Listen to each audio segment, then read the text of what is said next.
Thank you for that introduction, Vanya, and thanks for asking me to present my data to you today. I'm Tristan Clark. I'm an adult infectious diseases physician and professor from Southampton. And yeah, I've done a few trials now with rapid diagnostic tests, including some made by bioMérieux. And I'm going to just go over the main results of our recent trial. So this is published recently, so you may have seen the publication in Journal of Infection, I think 1 or 2 months ago. And so this is a trial evaluating the impact of rapid molecular point-of-care testing for lower respiratory tract pathogens in critically ill patients with pneumonia. So this is our small randomized control trial. So this is my conflict of interest statement. I'll just leave that up there for a sec.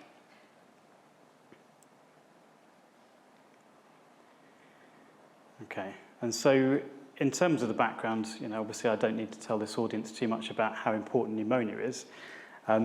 Just again to make the point that others have raised, that our current diagnostic paradigm for pneumonia is that we get a lower respiratory tract sample, or at least we do in severely and critically ill patients, for culture, plus or minus blood cultures, plus or minus urinary antigen testing for CAP. And I suppose with the exception of the antigen testing, none of these tests allow us to use early targeted antimicrobials, and so this is why we all use empiric broad-spectrum antibiotic therapy. And then I guess the idea of the paradigm of sending those tests is that we review our antibiotic use when those tests come back in 48 to 72 hours. Whether or not that happens is another matter. And so this is obviously a key driver for the overuse of unnecessarily broad-spectrum antibiotics, and a key driver of antimicrobial resistance. And in the O'Neill report that everybody will have read and remember, it was specifically recommended that we should be using diagnostic tests to direct the appropriate use of antibiotics where such a test exists. So a test exists. So this is the FilmArray torch system that you guys have probably all seen or maybe use. And the product was developed and approved 3 or so years ago. So the FilmArray system is what's called a sample to answer platform. So the idea is you put your sample, whatever it is, into the cartridge, put the cartridge into the machine, you press play, and it gives you an answer in a rapid time frame. So for the respiratory panel, the pneumonia panel, this is about 70 minutes, so just over an hour. And those are the validated sample types. So BAL, sputum, and endotracheal aspirates. So as other people may have already said, there's 33 targets on there, which includes 15 typical bacteria, and these are reported in a semi-quantitative way, so they're in bins according to the copy number. There's also targets for atypical bacteria and viruses, the ones that you would expect, and there's also, I guess what you could say, a limited resistance gene panel as well. So there's a single ESBL marker, which is the CTXM, the big 5 for CPE, MEK-A, and a few other bits and pieces. And it's worth just mentioning that there's been really quite a large amount of diagnostic accuracy studies now comparing the clinical accuracy of detection by the FilmArray with culture, including studies where they've done discrepancy analysis with other molecular tests and with sequencing. And I think it's fair to say that the sensitivity and the negative predictive value of this system is very, very high. In addition to that, you also detect an awful lot of organisms that you don't detect with culture. So in that big real-world study by Ginocchio, 57% with culture, versus 100% with FilmArray. So having worked with bioMérieux and bioFire before, when they came up with this pneumonia panel, we had a discussion about this, and this was what we came up with the study hypothesis. So we thought that possibly molecular point-of-care testing for lower respiratory tract pathogens in ICU patients with pneumonia would facilitate results-directed antibiotic use earlier in the course of their illness compared with the current standard of care. So that's our broad conceptual framework. And so we went on to do a small-scale, single-center randomized control trial, and those are the inclusion criteria. So these are adults with a working diagnosis of CAP, HAP, or VAP, so this is any pneumonia, and we can talk about that a bit later on. And these are patients that are in our general ICU, which is sort of all comers, our neuro ICU, or in our respiratory high dependency units. And to be able to take part in the study, we had to be able to obtain a lower respiratory tract sample.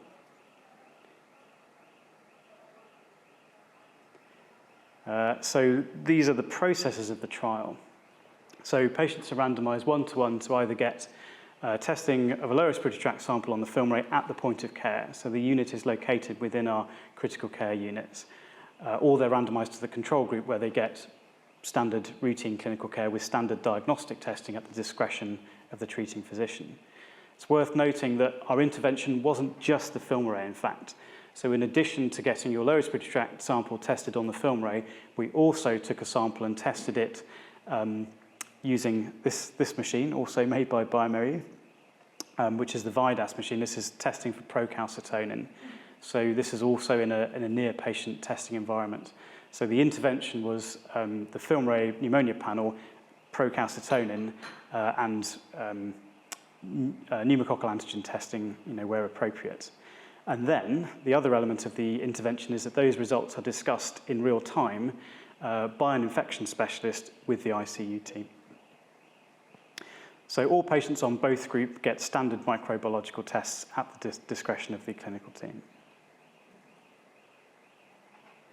And so outcome measures. So I'm sure this is going to generate a lot of discussion, and our outcome measures are different from those in INHALE and different from some other studies looking at molecular pneumonia diagnostics. But our primary outcome measure was the proportion of patients who were treated with results-directed antimicrobials within 48 hours of a test result. So this is defined as the use of antibiotics that are started or continued on the basis of appropriateness / the optimal choice for a detected pathogen where the putative pathogen is considered by the investigations to be causative, or the appropriate de-escalation or cessation of antibiotics where no pathogen is detected. Still with me? Okay.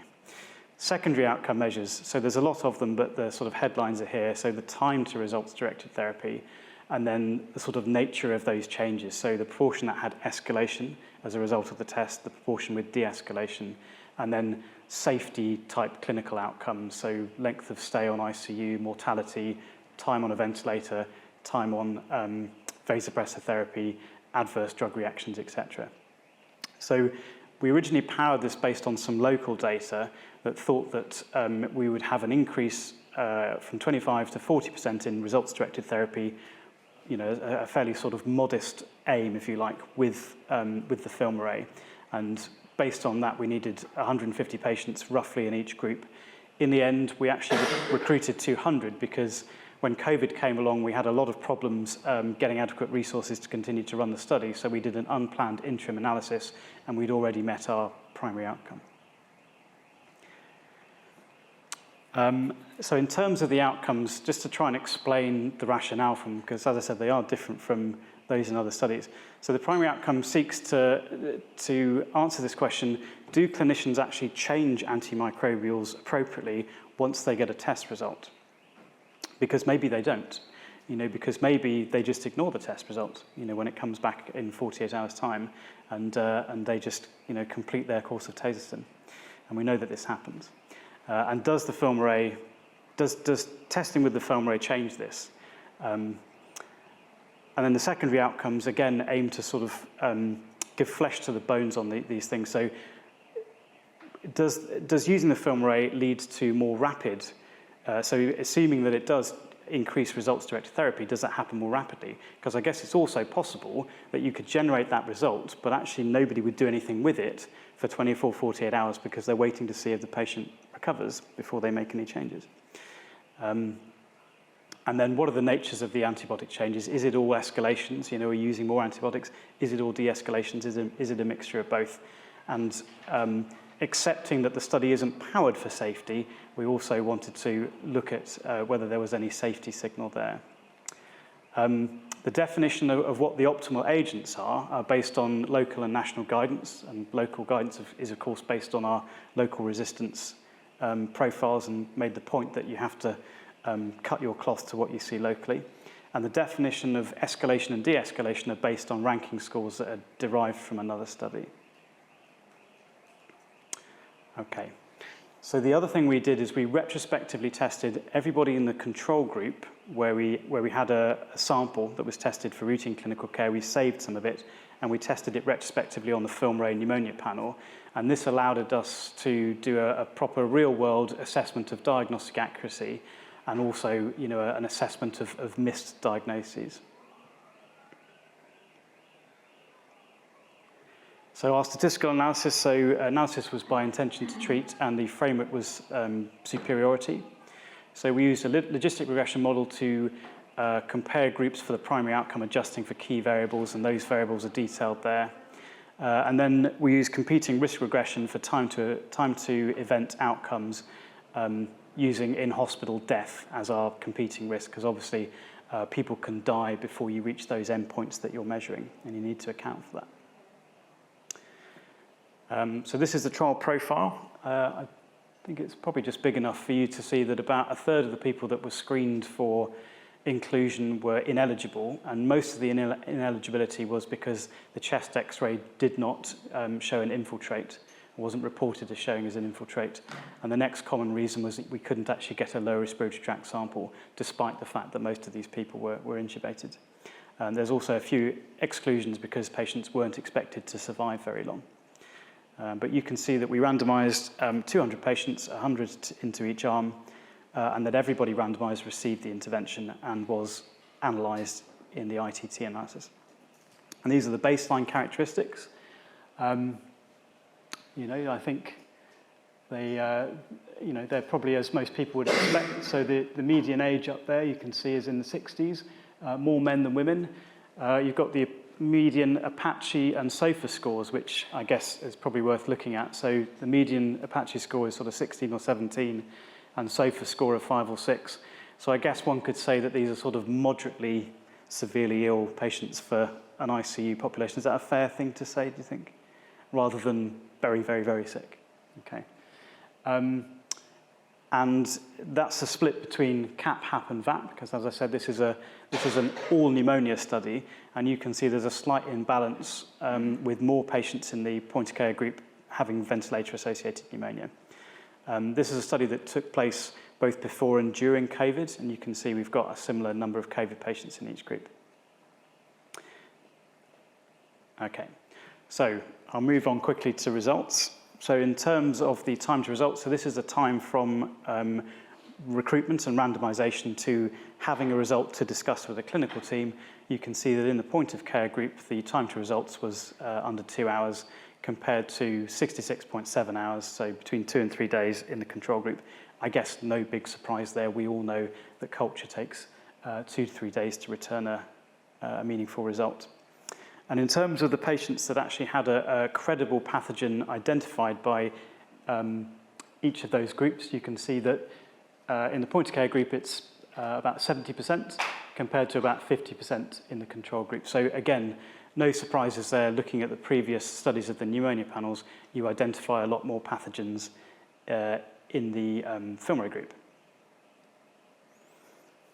So the important antibiotic outcomes. So in terms of the primary outcome of results-directed therapy, you can see that 80% of patients receive results-directed therapy in the point-of-care group versus about 30% in the control group. In other words, people did act on the results of the FilmArray. So much more frequently, they actually changed the antibiotics to direct them at the pathogen that was detected. And you can see that the time that it takes to do that is obviously much, much quicker with the point-of-care group. So they're acting on those results at the time that those results are generated, rather than sort of holding them, waiting to see how the patient gets on, and then changing their antibiotics, or at least in the main, that's what they're doing. And then you can see that in terms of the types of results-directed therapy that we're getting, the types of antibiotic changes we're getting, most of this is de-escalation. So results-directed de-escalation is much more common in the point-of-care group compared to the control group. And again, the time to de-escalation is of a similar order of magnitude. There is a little bit of results-directed escalation, a little bit more in the point-of-care group compared to the control group, but not much. And I think probably this is the best way to kind of summarize the impact of the FilmArray on antibiotic use in the trial. So this is a Kaplan-Meier curve showing the time to results-directed therapy. The red bar at the top is point of care, and the blue bar below is control. And you can see that there's a very rapid increase in results-directed therapy in the point-of-care group, and then a kind of slow, meandering increase over the next couple of days. But most of the changes are happening very quickly, and in the control group, it's a very slow sort of meander that only goes up to about 30% by the time we stop measuring it. I'll just skitter over that one because it's a bit difficult to explain. Clinical outcomes, so these are the sort of safety measures. So as I said before, the trial is not powered to look at clinical endpoints. You would need a much, much bigger trial to do that. That being said, there's no major differences there with the exception of the duration of oxygen therapy. So duration of ventilation and NIV was not different, but interestingly, the total duration of supplementary oxygen was greater in the point-of-care group, statistically greater, and we think this is probably due to the imbalance of etiology of clinical group between the two groups that I showed you before, with more patients having VAP in the point-of-care group. So in terms of pathogens detected, so what did we detect? So this is what is detected with the film array and routine clinical care for each of those clinical groups. So this is broken down by CAP, HAP, and VAP. And you can see at the top, are you seeing that? No. Is this a laser pointer? Okay.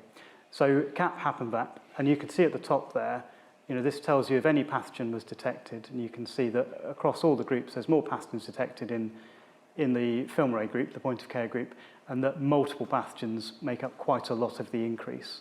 So about half of the excess pathogens that you are getting are multiple pathogen detections. And these are the sorts of things you're seeing. So this is not comparing the same sample and seeing which of the two methods detects which bugs. This is looking at those patients in the film array group versus those patients in the control group. So bear that in mind.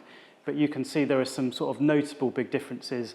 So you're getting a lot more Haemophilus in the CAPs, you're getting a lot more staph in the HAPs, and you're getting a lot more Pseudomonas in the VAPs. And then across all the groups, you can see there's a lot more gram-negatives, a lot more Enterobacteriaceae.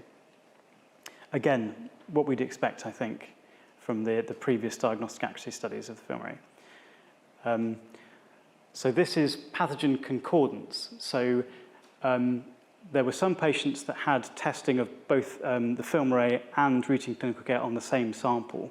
So about 60-odd samples where the same sample was tested for both. So most people had testing for both, but they were often done at different time points in relation to when they started antibiotics.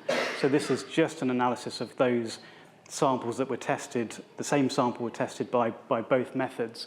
And again, this is all highly consistent with published literature. So we've got some positive percentage and negative percentage agreements for all the different targets. So this is film array positive here, film array negative here. And you can see that if film array is negative, it's pretty rare to culture on-panel targets. So you've just got one E. coli that was missed by the film array and one Pseudomonas. And this reduces the positive percentage agreement for those targets. For everything else, there was nothing detected by culture that wasn't detected by film array. But if you look at it the other way around, so you can see that for the stuff that was detected by the film array, there's a huge difference between that and what was detected with culture. So with Pseudomonas, only 12 of those PCR positives are cultured. For Staph aureus, it's a similar story. These are the ones that are missed, sorry. My apologies. So there's 8 Staph aureus that are missed, 3 Pseudomonas, 2 Strep pneumoniae, and 2 Klebsiella. But it's actually across all the targets. So you get about a sort of 50% increase in what you detect with the molecular test versus culture.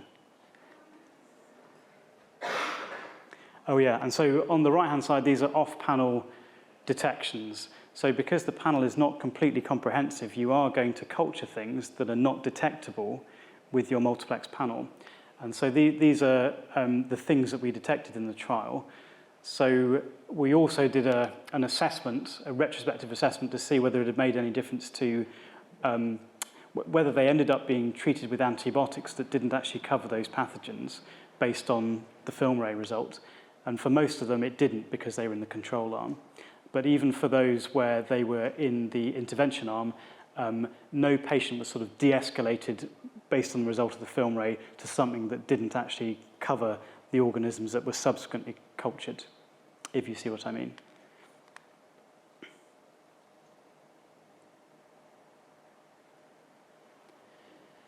And then the resistance. So, you know, the resistance is kind of one of the big problems with these molecular panels. And I'll tell you why. So overall, the detection of resistance markers was really rare. I haven't put it on a slide because it's not particularly interesting, but there's only a handful of resistance detections across the whole trial. But, you know, what you do get is that you'll get subsequent phenotypic sensitivity that is discordant with the assumptions that were made based on the film array detection, if that makes sense. So I've put a few examples here to sort of show you about the kind of thing that happens. So in this patient with VAP, they had a Pseudomonas and a Serratia detected, and they were on tazocin, so this is pip-tazo, and they continued on that. But when the culture came back in 48 hours, the Pseudomonas was resistant, and so they then got changed to a carbapenem. This is somebody that was on standard treatment for a severe CAP, so they were on coamoxiclav and azithromycin, and the film array detected a Haemophilus and an E. coli, and on that basis the atypical cover was stopped and the coamoxiclav was continued. The E. coli was really ignored on the basis that it was thought to be not clinically significant because it's a CAP patient. The E. coli was subsequently demonstrated to be coamoxiclav resistant, and the clinical team actually changed their antibiotics on that basis. Whether it was significant or not is very difficult to tell. This is another VAP patient who had a Pseudomonas detected by the film array, and on the basis of previous phenotypic susceptibility, they were changed from tazocin to meropenem because they previously had a pip-tazo-resistant Pseudomonas. But then, when the subsequent sensitivity came back, in fact, that particular isolate was meropenem-resistant and pip-tazo-sensitive. And then this was a chap with hospital-acquired pneumonia that had strep pneumo and Haemophilus identified. He was on coamoxiclav and continued on that, but the Haemophilus was subsequently found to be coamoxiclav resistant. So, you know, I guess if you're making your treatment changes based on the detection of a species, you know, rather than a species and susceptibility data, there's always that issue that a few days later you're going to get results that you didn't expect in terms of antimicrobial sensitivity. Okay, so my conclusion from this work is that molecular point-of-care testing for pneumonia pathogens in our trial led to increased numbers of patients receiving appropriate results-directed antibiotic therapy, and it happened much earlier in the course of their illness than with standard diagnostics and routine clinical care. Breaking that down, you can say that the film array does what you'd expect it to do, so it returns results rapidly. The film array panel had high diagnostic accuracy for on-panel pathogens with a very high negative predictive value, so the sort of things that Vanya and others were saying, you know, you can pretty much confidently say that if you don't identify these things on molecular testing, you're not going to get them on culture, pretty confidently. The film array identified more pathogens than standard of care, so your diagnostic yield is much greater. A lot of that is co-detections, but not all of it. And the clinicians actually did act on the test, and they acted on the test at the time that the results were generated. So they didn't do what we thought that they might, which was hold those results and wait and see. They did actually, in the main, act on those results in near real time and in the way that was advised to them by the infection specialist. And although, I say it again, that the test isn't powered for safety, but there was no obvious adverse safety signal from the trial. So I've put down some limitations that I've identified and some discussion points. So obviously, this is a single center study, it's small. The intervention was multifaceted, so it's difficult for us to disentangle the impact of the different elements of it. So we did procalcitonin testing, and we also had infection specialist device integrated into the results of that. And I guess that also has implications for how you would implement this. We perform this at the point of care, and I guess that may not be appropriate or feasible for all the different places where you would use this. And I guess if it's in lab testing, the results are going to be slower. And so you've got to think about what that would do to the impact. It's not powered or designed to detect differences between clinical outcomes, as I've said. And I think we have to say that larger multi-centre studies are definitely required. I would say it's best viewed as a proof of principle. So this is what the film array can do. Thank you very much, Tristan. Or just add my 2 penneth worth, if that's okay, Vanya. So, I think the high negative predictive value for on-panel targets does allow confident de-escalation in certain circumstances. But because of the limited gram-negative resistance genes, and even if it had a comprehensive, gram-negative resistance genes, we don't have the data to have faith in that, to have confidence in that. So it cannot replace culture at the moment. Using it with procalcitonin may be advantageous. So the reason we did it was because we knew we were going to get a high rate of co-detection of bacteria of uncertain significance. And sometimes having a procalcitonin that is low or falling gives people confidence that they don't necessarily need to escalate antibiotics. So I see the film array pneumonia panel as being a big step forward in the management of pneumonia, but maybe not by itself a giant leap. Thank you very much. Thank you.